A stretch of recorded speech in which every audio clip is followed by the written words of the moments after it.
Devant l'Assemblée nationale, des dizaines de tracteurs à l'arrêt et les agriculteurs mobilisés. Image singulière pour exprimer leur colère.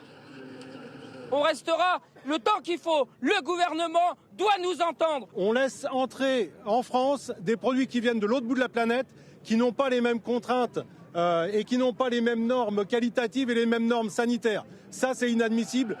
Ils demandent à pouvoir vivre de leur métier et défendent la souveraineté alimentaire. Des revendications pleinement soutenues par ces passants.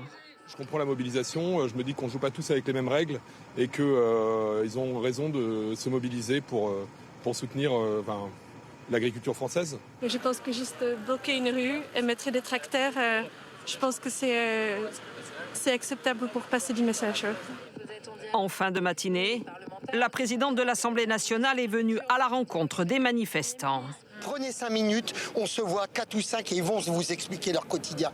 Face à Arnaud Rousseau, président du premier syndicat agricole, elle s'engage. On va dédier une séance publique le 11 février dans l'hémicycle de l'Assemblée nationale où on demandera des comptes au gouvernement sur la prise des décrets. C'est fondamental. Et ça, vous pouvez compter sur moi.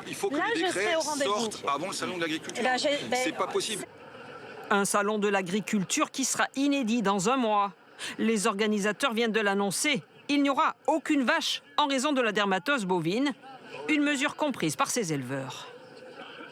Ça sera un salon particulier, mais ça peut faire du bien aussi à tous nos représentants qui se rendent compte que l'agriculture va mal en ce moment. C'est malheureux parce qu'un salon sans bovins, ça sera un salon qui sera pas comme ceux qu'on connaît, mais je pense que c'est la sagesse. Les agriculteurs le promettent, ils ne bougeront pas tant qu'ils n'auront pas été reçus par le Premier ministre.